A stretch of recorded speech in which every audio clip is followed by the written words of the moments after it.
All right, guys, I'm back here with Larsen and Griffith with our second episode of Lightning Locks. We were pretty close yesterday to having a profitable day.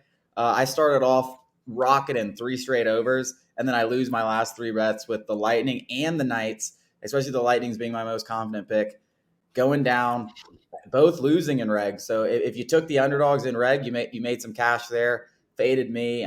Definitely a little trap lines. I would say now looking back on it, but I mean Vegas dominated that game. They just lost the game to a crappy Flyers team. You're under smacked. That best bets. I bet Oh on that. yeah, The soccer game. I had no idea, but I tailed you. Didn't go as well. But yeah, overall, you can you can lick your wounds using losing less than a unit a night. You can easily bounce yeah. back from that. And the slate today, I already said I'm not a huge college basketball guy, but I liked a few college basketball games today. Hockey, there's only one game. And then the Players Championship starts tomorrow. You should get your bets in tonight. I got some long odds for you there and a couple top fives and top tens that you might enjoy. Been loving betting on golf. It's one of my favorite things to bet on because you get 4 days of enjoyment and just like going after, a bet. You throw $100 down, you have a chance to win like 5 grand, and you can watch all 4 days. So the Players Championship is also one of the best golf tournaments. Best fields, I think 48 out of the top 50 players are going to be in it. So should be a great weekend at TPC Sawgrass. But I want to start off with one.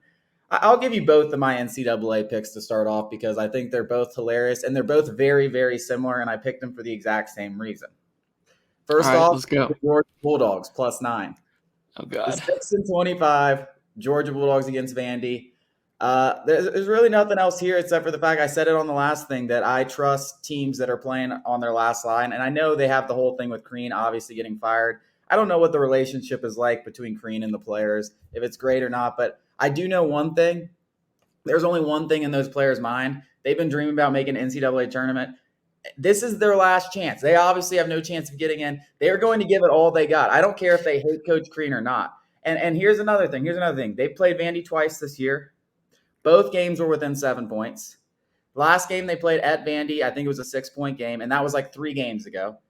There's no reason this line should be like I think it's 9.5 right now. I'm taking the dogs and I'm praying. I'm taking the dogs and I'm praying. And then I'm doing the exact same thing in the Big East tournament with Georgetown. I think they've lost 20 straight games, but they play competitive in a lot of these 20 straight losses. They play Seton Hall. They played them twice this year. The line's 10.5. I think I imagine public is all over both of the favorites in this one for as bad of a record as Georgia and Georgetown have.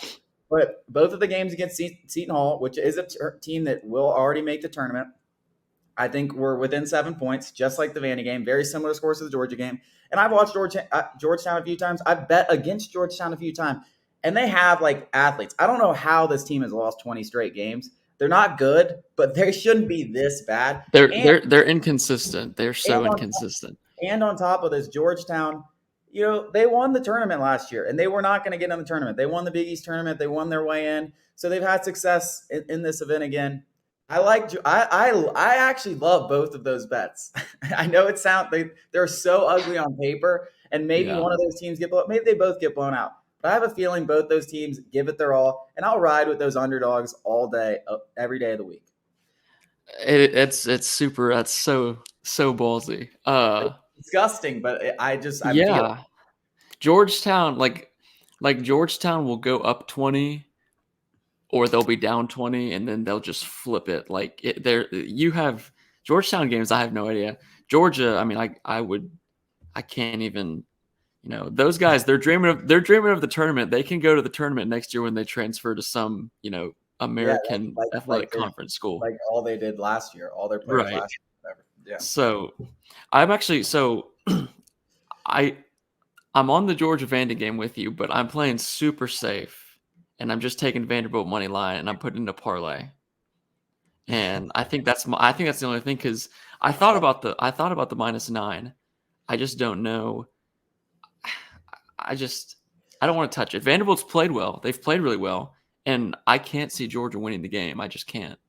But No, I mean, I highly doubt they do, right. but 10 points or whatever, 9.5, I think it's going to keep going up all day, I And I imagine. feel like as a Georgia fan, I feel like we lose the first game, but we keep it close. Like I feel like the last few years we've actually kept it close, so it's probably not a bad bet. Um, I'm gonna tip it. I'll take Vandy. I'll take Vandy money line. I'm gonna pair him with Wake Forest and Virginia money lines. Wake Forest. I actually bet on Wake Forest to win the ACC as one of my picks, plus 900. I'll take them today against Boston College. I just think they're better. They've already beaten Boston College this year. And I'll take Virginia against Louisville because Virginia just played Louisville and Virginia beat them. They were 2-0 against them this season. Louisville is really not good. They beat Georgia Tech yesterday, but I mean, that's nothing to celebrate really.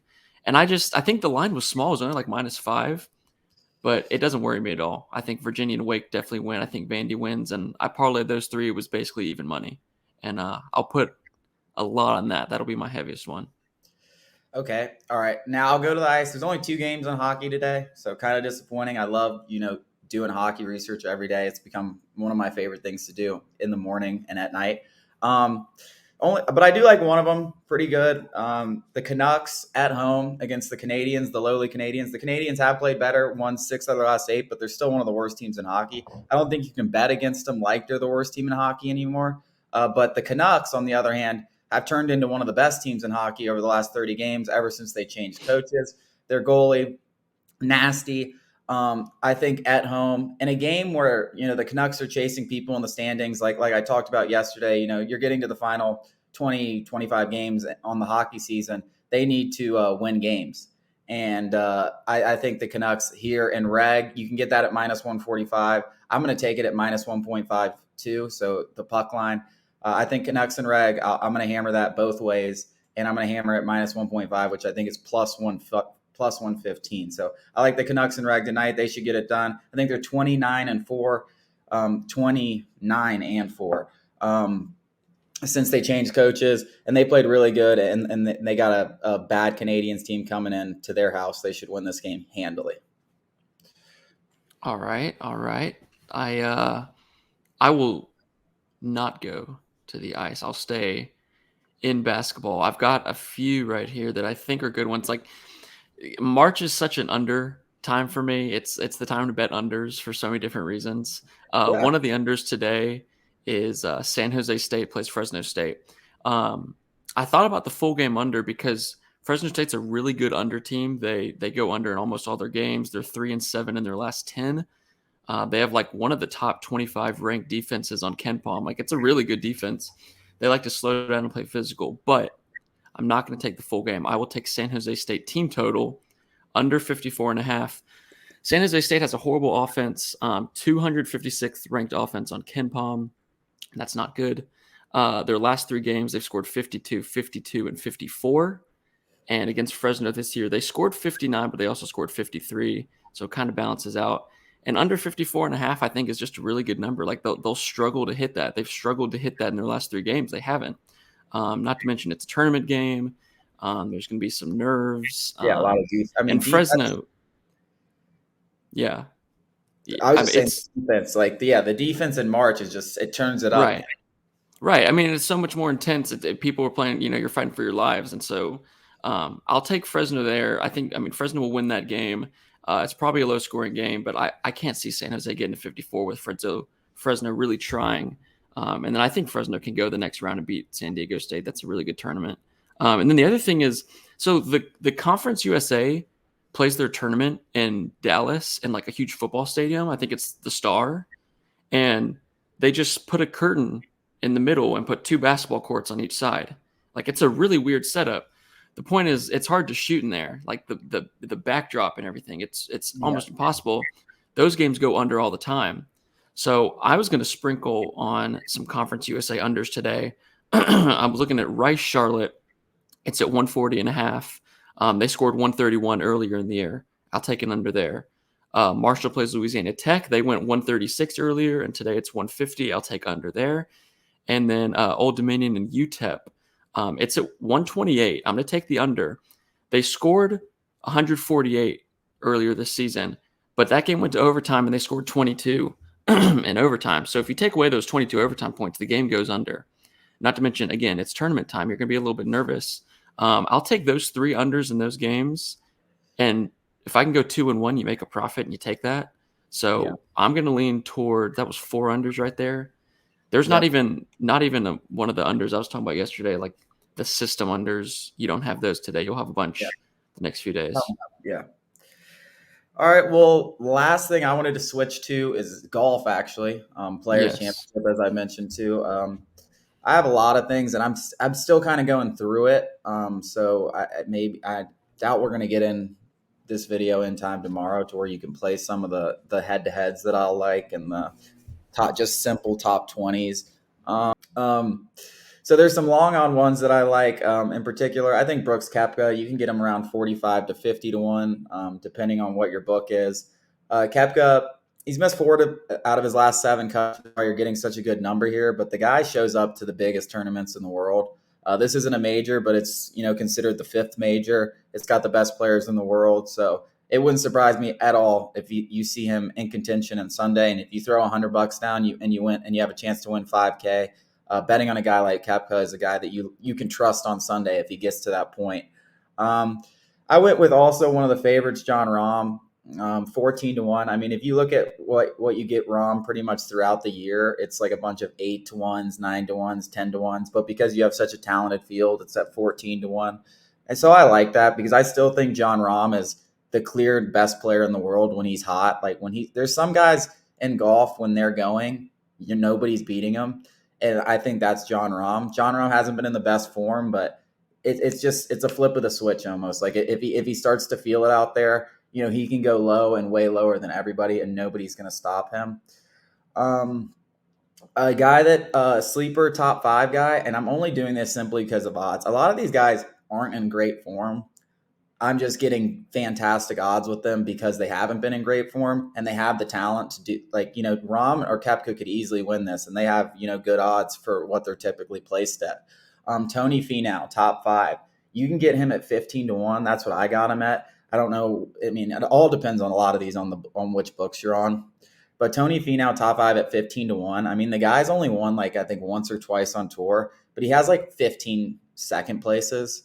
So like he's a second place machine. He just kind of can't finish the job. And getting him at 15 to 1, even though he's been out of form, I mean, he's just another one of those guys who's one of the most talented guys on tour. And in this tournament, when you really want the best talent, because that's usually what shines in these big tournaments. I like getting him in top 5, especially since, I mean, listen, you throw $200 on him and you can win $3,000, and he only has to finish in the top 5. To me, that's something that I like that a lot. And then this guy is a guy that's in form. I think I bet on Hideki Matsuyama in every tournament to finish higher than his projected thing. I think this week it's 24th. I'm going to bet him to finish 24th at even odds. And then I'm going to bet him at top 10 at plus 320. I have him at. And I'll probably even sprinkle on him to win. Hideki's won twice already this year. He's literally finished in the top 20, I think, in every one of his tournaments that he's played in. He's finished in the top 10 in about 5 of 7. I mean, the guy's he's leading the FedEx standings. He's the hottest golfer on tour right now. And this is a course that suits him pretty well. All the metrics suit him well for this course. So I think Hideki top 10. I would probably Hideki top 5 at 2, and you can sprinkle him to win. He's just the hottest golfer on tour, and it wouldn't surprise me at all if he won this thing. But a top 10, I feel very confident in. I'll try to talk over the dude back there. I actually I bet Matsuyama last year. I like Matsuyama a lot. I bet him to win the Masters last year. That was a big payday. I think I bet Koepka a few weeks ago. I want to say it was like the Honda Classic, I think, to finish top 15, and he didn't even make the cut. And that left a real bad taste in my mouth. I hated that, but yeah. I mean, like I said, he's missed 4 out of his last 7 cuts, but he did pretty well at Phoenix. I think he got a top 10 there, and then he finished well at the Genesis, I believe. I think he got top 15, and he's got a couple top 15s here or top 15 or top 20s here at the Players. So wouldn't surprise me at all if he made a run. And like I said, it's just the price is really what I'm intrigued about for him to win, because if he is there on Sunday, he's one of the guys mentally has. A lot of these guys don't mentally have it, especially a big tournament like this. It doesn't matter if you're there on Sunday. They'll go out there and choke it away. I mean, even pretty good golfers like Tony Finau, like I just said, Daniel Berger did it at the Genesis the other week. and they have a couple wins under their belt, but they don't mentally have it most of the times to get it done on Sunday. If Koepka's there on Sunday, that's the guy who I'm betting on. So getting him at close to 50-1, I'd take it out all day. Yeah, I hear you there. I like those. I think speaking of value, I really like. I was looking at the Big Ten tournament. I believe the Big Ten tournament starts tonight, and I was kind of looking over who I thought could make it. The Big Ten's been kind of up and down. I was looking at the bottom of the bracket. Purdue's the 3 seed. They would match up with Wisconsin in the semifinals, and Johnny Davis, Wisconsin's best player, is questionable with an injury. If he's not healthy, I think Purdue's got a free shot to the championship. Even if he is healthy, Purdue can still beat them. So I really like Purdue there. I think they're the favorites, but I'll still take that. 200, I think, or something. Right. It's not going to be like great value, but if it's a winner, it's a winner. Yeah. The one where I think you'll find really good value is actually Michigan. They're the 8 seed. They have to beat Indiana in the 8-9 game. But they're getting Hunter Dickinson back, the 7-footer. Indiana just works inside. They can beat Indiana with Dickinson, and they play Illinois, the 1 seed, if they win the next one. They played Illinois to a good game earlier, but I didn't even think they had Dickinson. If I remember right, they didn't. I bet on that game. Yeah, it was at Illinois, and Illinois won, but it was close until the end. Right, and so Michigan can hang, especially with Dickinson. Like if you're going to play Illinois, if you're going to beat Illinois, you have to match Kofi Coburn, and so that's going to be the guy that I think can do it. Will be Dickinson. So you can find him at some pretty insane numbers. Like I think there was a 20-1, something like that, and for an 8 seed. I only have him at 12-1, but so you got him 12. There, I got to look around some different places, but I think if you can find the right number, you can do that. You can also just play them on the money line every game. I'll probably, if I don't bet them, sprinkled it. Yeah, it's worth a sprinkle. I think they can do that, and so it's probably Purdue or Michigan for me, and then the SEC, it's Auburn or Kentucky for me all the way. Agreed. They're just the 2 best teams by far. Arkansas and Tennessee have been hot, but they're so good at home. Yeah, I agree. I'm Auburn or Kentucky all the way. Yeah, I mean, and not to mention, I think Arkansas, they play LSU. If LSU wins, and LSU can beat them. They should have beat them last time at home in Arkansas. Exactly. Arkansas got a lucky. Obviously, I'm a big LSU fan. Arkansas got a lucky foul call on like a trap with 8 seconds left. They're down 1. It should have been a travel all day. It should have been a travel or a turnover, and they call a foul. He gets 2 free throws, makes them, and then LSU misses their shot, and they lose the game. So that's no. I mean, anyone that has to play LSU. I mean, if you want to talk about a sleeper, I mean, LSU could beat anyone just simply because they're so good defensively. If they ever found a worth a shit of offense, they'd be a pretty damn good team. But they can't score consistently. They go on too many droughts. But yeah, I mean, LSU, they've already beaten Kentucky this year. They only played Auburn once on the road, and they lost that one by double digits. But they've beaten all the good teams this year pretty much. So they can give anyone a run for their money. But yeah, to me, it's Arkansas, and to me, it's Yeah, the only thing that would worry me about Kentucky just a little bit is other than Wheeler or Ty Washington with their health is they could play Alabama for their first game, and Alabama can hit 14 threes and win and win a game. I could see if you want to screen. I don't know what the odds are, but if you wanted to sprinkle something like that, I could mess around with Alabama because they're just a team that could get so hot offensively in transition and stuff like that, and rain in threes that they can beat anyone too. So I kind of. But Alabama. I went a step further though, and then I thought, would you be shocked if Vanderbilt beat Alabama?